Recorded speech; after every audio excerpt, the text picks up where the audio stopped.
Assalamu alaikum students. I am Syed Irfan Ali Shah and you are watching my YouTube channel Instant Study of Physics.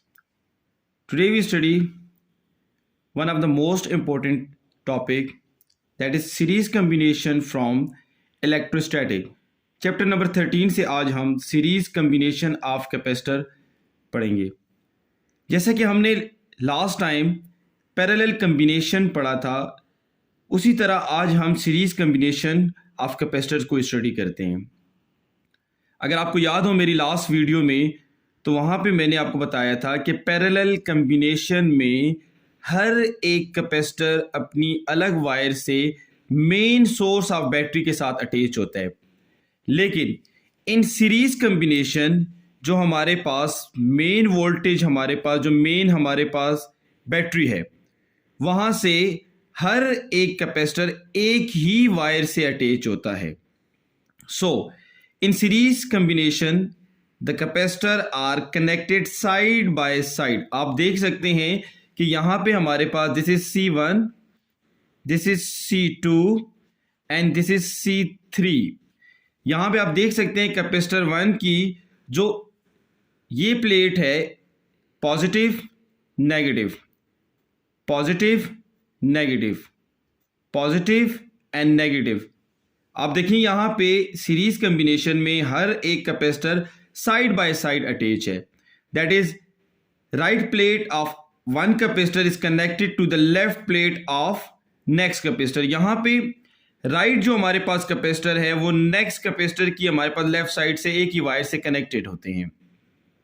यहाँ पे देखिए हमारे पास जितने भी parallel capacitors हैं वो उनकी पॉजिटिव साइड जो है वो एक ही वायर से कनेक्टेड है, वाइल जितने भी नेगेटिव हमारे पास यहाँ पे कैपेसिटर की साइड होती है वो एक ही नेगेटिव वायर से कनेक्ट होके टर्मिनल ऑफ द बैटरीज पे आके कनेक्टेड है.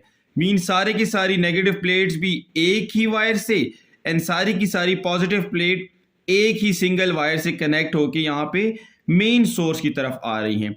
सो हमें पहली तो ये बात यहाँ से पता चल गई है कि यहाँ पे हर एक जो प्लेट है वो अगर एक ही वायर से कनेक्टेड है, पॉजिटिव या नेगेटिव हमारे पास, तो इसमें तो सबसे पहली बात वोल्टेज सेम नहीं होगी. स्टूडेंट्स, जैसे मैंने अपनी लास्ट वीडियो में आप लोगों को एक बात बताई थी कि पैरेलल कम्बिनेशन चाहे कैपेसिटर की हो या चाहे रजिस्टर की हो, उसमें हमेशा वोल्टेज सेम रहती है. लेकिन सीरीज कम्बिनेशन चाहे वो कैपेसिटर की है चाहे वो रजिस्टर की है, हमेशा याद रखें उसमें वोल्टेज हमेशा हमारे पास क्या होगी, चेंज होती है. सो यहां पे हम वोल्टेज की रिलेशन को यूं लिख सकते हैं कि इन series combination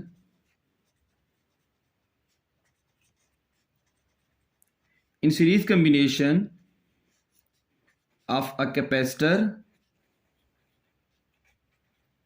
capacitor, the potential difference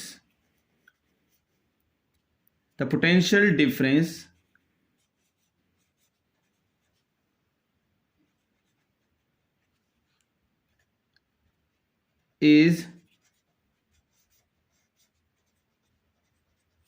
different for each capacitors.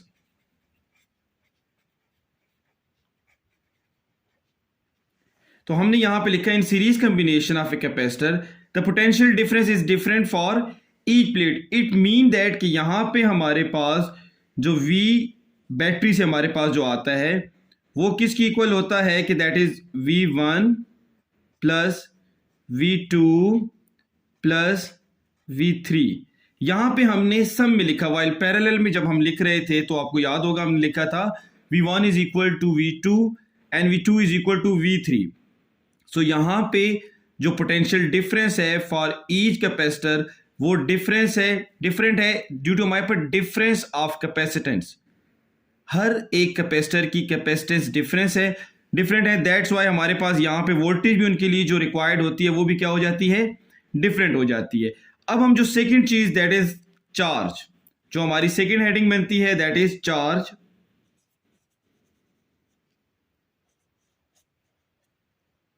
Now अब हम चार्ज को फाइंड आउट करेंगे कि हमारे पास जो चार्ज है वो सीरीज कॉम्बिनेशन में कैसे फाइंड आउट किया जाता है और वो क्या होता है। तो एक बात याद रखें कि सीरीज कॉम्बिनेशन में हमेशा हमारे पास जो चार्ज होता है वो रिमेन सेम कांस्टेंट रहेगा। अब वो क्यों कांस्टेंट रहता है? असल में याद रखें कि सीरीज कॉम्बिनेशन में आप हमेशा सेम हमारे पास चार्ज वाले ऑब्जेक्ट्स जितनी भी एप्लीकेंट्स होती हैं उनको अटैच करते हैं। दैट्स वाई हमारे पास सीरीज कॉम्बिनेशन में चार्ज सेम रहता है। सो जैसे हमने लास्ट टाइम पैरेलल के लिए लिखा था, अब हम यहां पे यूं लिख देते हैं कि Q जो हमारे पास इक्विवेलेंट बनेगा हमारे पास that is equal to Q1 that is equal to Q2 and Q3। तो याद रखिए यहां पे हमेशा हमारे पास Q1 must be equal to Q2 and Q2 must be equal to Q3। तो यहां पे चार्ज हमेशा हमारे पास क्या रहता है? सेम रहता है। नाउ स्टूडेंट्स, अब हम ये फाइंड करते हैं कि हमारे पास equivalent capacitance of a capacitor वो क्या होती है। सो यहां से हम इक्विवेलेंट कैपेसिटेंस की हेडिंग दे देंगे।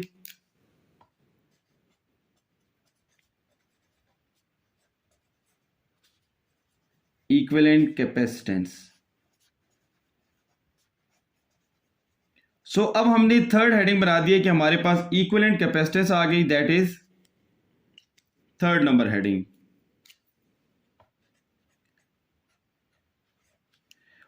ओके, हमारे पास जो मेन थीम थी, जो मेन फार्मूला था, जो कि लास्ट टाइम हमने पैरेलल कॉम्बिनेशन में भी पढ़ा था, that was Q is equal to CV। ये हमारे पास मेन फार्मूला है। अब याद रखें कि पैरेलल कॉम्बिनेशन में एंड सीरीज कॉम्बिनेशन में जो चीज डिफरेंट होती है उससे आपने इक्विवेलेंट कैपेसिटेंस को फाइंड आउट करना है। यहां पे हमारे पास जो डिफरेंट है दैट इज हमारे पास वोल्टेज। सो हमने यूं लिख दिया कि as V is equal to V1 plus V2 plus V3। So देखिए यहां पे हमारे पास V1 is equal to V2 is equal to V3 plus हमारे पास हो रहे हैं। सो हमने यहां पे आप यहां पे लिख सकते हैं कि as V is equal to Q by C। So यहां पे हमारे पास V1 किसकी इक्वल हो जाता है? That is Q by C1। मैंने यहां पे Q को इसीलिए क्यों लिखा है कि हमारे पास Q1 Q2 and Q3 that is Q की इक्वल है। ये देखिए हमने लास्ट टाइम में यहां पे नेक्स्ट पेज पे लिख चुके हैं, ठीक है, प्रीवियस पेज पे। And V2 is equal to Q by C2, V3 is equal to Q by C3। So अब हमने यहां पे इसको मेन इक्वेशन में यूं लिखते हैं कि V is equal to Q by C1 plus Q by C2 plus Q by C3। अब देखिए हमारे पास चार्ज तो हमारे पास सब में सेम है, सो हम उसको कॉमन कर लेते हैं कि V is equal to Q1 by C1 plus 1 by C2 plus 1 by C3। अब यहां पे Q मल्टीप्लाई है वो इधर आके डिवाइड हो जाता है।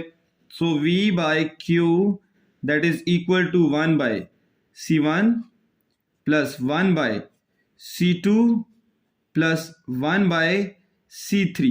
तो हम V बाय Q को इक्विवेलेंट कैपेसिटेंस से चेंज कर देते हैं, that is C equivalent is equal to 1 by C1 plus 1 by C2 plus 1 by C3। Now this is equivalent capacitance formula for series combination of a capacitor। Students यहां पे देखिए हमारे पास जो equivalent capacitance के लिए फार्मूला बना है that is 1 by C1 plus 1 by C2 plus 1 by C3। ये हमारे पास इक्विवेलेंट कैपेसिटेंस के लिए बन चुका है फार्मूला, ठीक है। नाउ मैंने लास्ट टाइम भी आप लोगों को बताया था कि अगर हमारे पास n नंबर ऑफ सीरीज आ जाए, मीन हमारे पास अभी n नंबर ऑफ कैपेसिटर हमने कनेक्टेड किए हैं, तो उसके लिए इक्विवेलेंट कैपेसिटेंस कैसे फाइंड करते हैं। तो हम यहां पे लिख देते हैं for n number of capacitor that is 1 by C equivalent is equal to 1 by C1 plus 1 by C2 plus 1 by C3 up to 1 by Cn। Mean अगर हमारे पास बहुत ज्यादा नंबर ऑफ चार्जेस है तब भी हमारे पास फार्मूला यही होगा। नाउ एक मेन बात जो अभी हमने डिस्कस करनी है और वो हमारे पास क्या है कि लास्ट टाइम हमने एक बात की थी पैरेलल कॉम्बिनेशन ऑफ कैपेसिटर में कि equivalent capacitance is greater than some one of the individual capacitance. तो यहां पे हमारे पास क्या हो जाता है कि the equivalent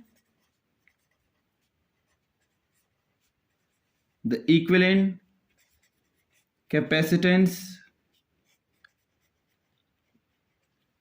of series combination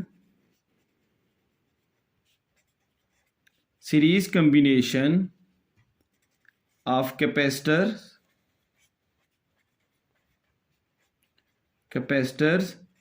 is smaller than any individual capacitance, any individual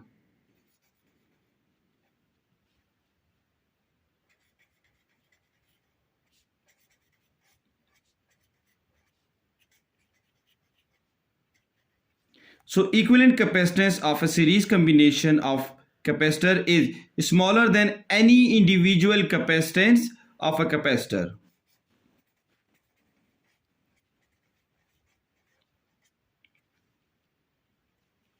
okay students, अगर आपको याद हो तो लास्ट टाइम हमने कहा था कि पैरेलल कॉम्बिनेशन में हमेशा इक्विवेलेंट जो कैपेसिटेंस होती थी वो ग्रेटर होती थी।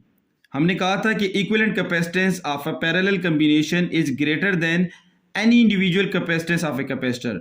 वाइल यहाँ पे सीरीज में हम बात कर रहे हैं कि the equivalent capacitance of a series combination of a capacitor is smaller than any individual capacitance of a capacitor. तो ये कैसे? अब देखिए असल में बात ये है कि लेट हम यहां पे भी वैसे ही बात करते हैं कि लेट हमने C1 जो है वो हमने 2 माइक्रोफेराड ले ली, लेट C2 को हमने 2 माइक्रोफेराड ही रखा एंड C3 को भी हमने 2 माइक्रोफेराड ही रख दिया। ओके नाउ अब देखिए अगर हम इसको फॉर्मूले में पुट करते हैं और हम C इक्विवेलेंट फाइंड करना चाहते हैं तो देखिए हम इसको यूं लिखते हैं कि 1 by C equivalent that is equal to 1 by 2 plus 1 by 2 plus 1 by 2। So देखिए यहां पे हमारे पास जो LCM आता है दैट इज हमारे पास 2। सो 2 से कट तो 1, अगेन 2 से कट तो 1 एंड अगेन 2 से कट तो प्लस 1। तो यहां पे देखिए हमारे पास आ जाता है 3 by 2 which is equal to 1.5 microfarad. अब देखिए कि हमारे पास जो इक्विवेलेंट कैपेसिटेंस आई है दैट इज 1.5 जो कि एनी इंडिविजुअल कैपेसिटेंस जैसे 2 से हमारे पास स्मॉलर है। सो तभी हम यहां पे बोलते हैं कि equivalent capacitance of a series combination of a capacitor is smaller than any individual capacitance of a capacitor। Students आप लोगों को पेपर में क्वेश्चंस आ भी सकते हैं कि what is the equivalent capacitance of a capacitor in a series combination, is it smaller और greater. तो आपने यहां से लिख देना कि यस इक्विवेलेंट कैपेसिटेंस हमारे पास जो होती है वो क्या होती है, स्मॉलर होती है। सो स्टूडेंट्स आज हमने सीरीज कॉम्बिनेशन ऑफ कैपेसिटर पढ़ना सीखा, उसमें हमने वोल्टेज, चार्ज, ये सारी चीज़ें हमने फाइंड आउट करना सीखा एंड देन हमने इक्विवेलेंट कैपेसिटेंस भी उसमें फाइंड आउट करना सीखी। सो उम्मीद करता हूँ कि आज का टॉपिक आपको समझ आया होगा। आप मज़ीद हमारी वीडियो देखने के लिए हमारा चैनल ज़रूर सब्सक्राइब कीजिएगा और बेल का आइकन प्रेस कर दीजिएगा ताकि न्यू वीडियोज़ आपको आसानी से देखने में आसानी हो। ठीक है, थैंक यू सो मच।